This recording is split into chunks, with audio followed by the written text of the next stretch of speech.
Hola a todos, en el video de hoy vamos a calcular la fuerza sobre un dipolo magnético en un campo magnético externo no uniforme. Nuestro dipolo está constituido por una espira circular de radio R que posee una corriente I que circula en este sentido. Nosotros ya sabemos que al circular la corriente en este sentido, el vector de momento dipolar magnético se encuentra a lo largo del eje Z y apuntando hacia arriba para este sistema de ejes que elegimos. El dipolo además yace en un plano que es paralelo al plano XY y se encuentra a determinada altura. Bueno, el campo magnético externo tiene una orientación general en la dirección de Z positiva, pero tiene la característica de que conforme avanzamos sobre el eje, las líneas de campo magnético, aquí representadas por las flechitas negras, se van separando entre sí. Esto quiere decir que nuestro campo va disminuyendo de intensidad y por el contrario, si nos acercamos hacia el origen, están más juntas y por tanto el campo es más intenso. Otra característica que le vamos a añadir al campo es que tiene simetría respecto del eje Z, es decir que para determinada altura Z, digamos en este caso en la que se encuentra nuestra espira, el campo va a valer lo mismo en todos los puntos que se encuentran a una misma distancia R del eje. Muy bien, entonces para calcular la fuerza podemos descomponer a los vectores de campo magnético en dos. Una componente a lo largo del eje Z y una componente radial. De esta manera, si recordamos que la fuerza es IdL cruz B, un diferencial de fuerza para un cachito de nuestra espira tiene esta forma. Es IdL cruz B, pero como lo descompusimos en dos partes, es la suma de ambas y se abre esta suma. El producto IdL cruz BZ, si nos fijamos en este lado de la espira, nos da una fuerza con componente radial, bueno, que solo tiene componente radial y apunta hacia la derecha. Si nos fijamos en el punto diametralmente opuesto de este lado, el producto IdL cruz BZ nos da una fuerza de la misma magnitud en la misma dirección, pero en sentido contrario, de forma que ambas fuerzas se anulan entre sí. Y esto sucede para cada punto de nuestra espira. El producto IdL cruz BZ para cualquier punto va a tener uno que es diametralmente opuesto, que va a hacer que se anule la fuerza. Entonces, esta parte es nula para toda la espira. Veamos qué ocurre ahora con el otro producto cruz, el IdL cruz BR. De este lado, si hacemos el producto, nos sale que la fuerza apunta hacia abajo. Y si ahora lo hacemos de este lado, también apunta hacia abajo, de forma que la fuerza solo tiene componente a lo largo del eje Z y apunta hacia abajo.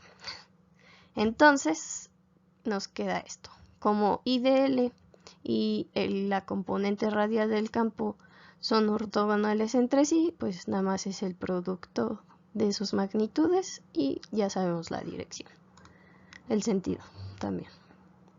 Se sigue entonces que pues, la fuerza total es la integral sobre toda la espira.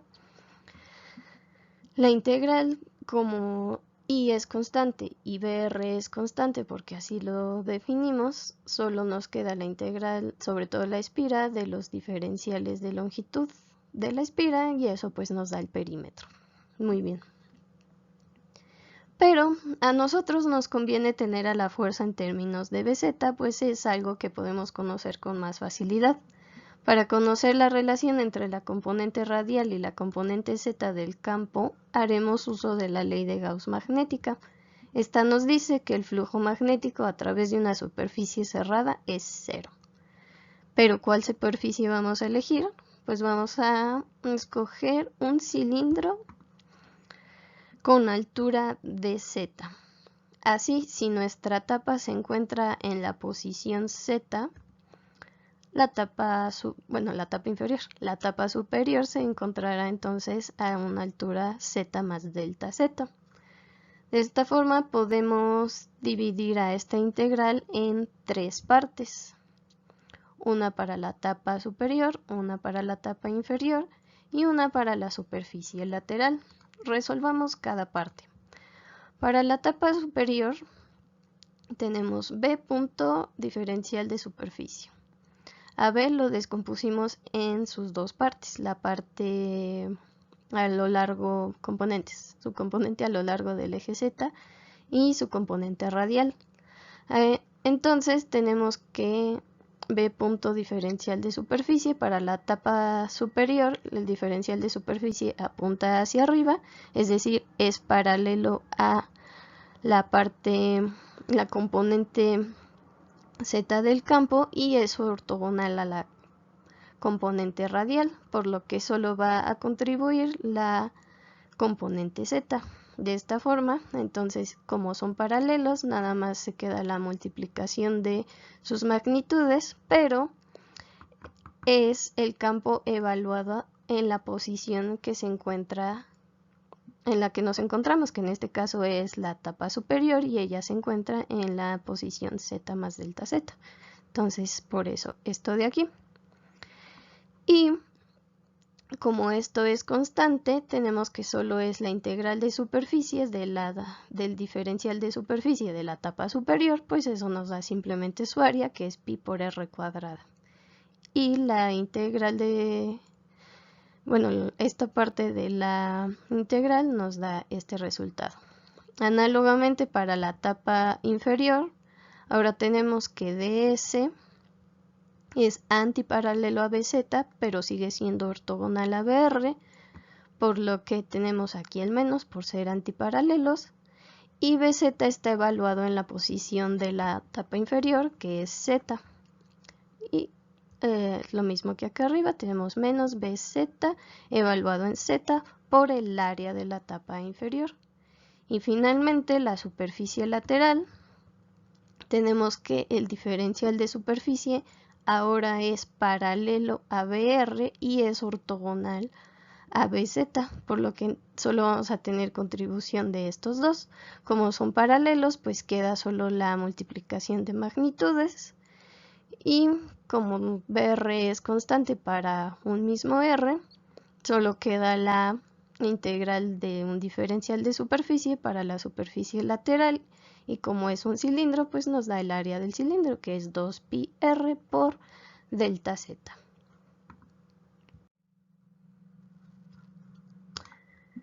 Bueno, y ahora sí juntamos los términos.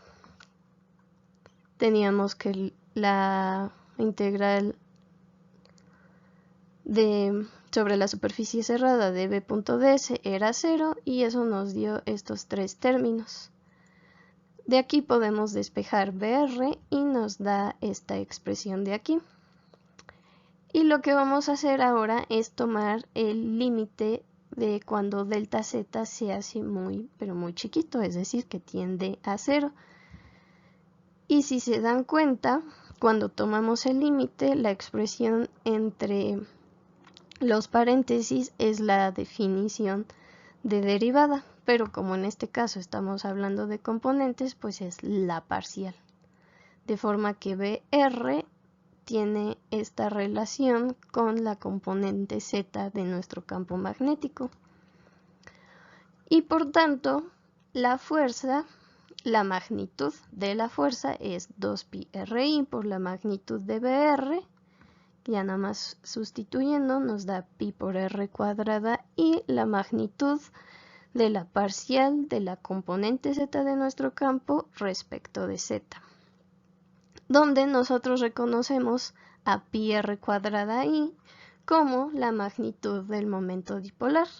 Se llega finalmente a que la fuerza y en este caso, que solo tiene componente a lo largo del eje Z, es la magnitud del momento dipolar por la magnitud de la parcial de la componente Z del campo respecto de Z.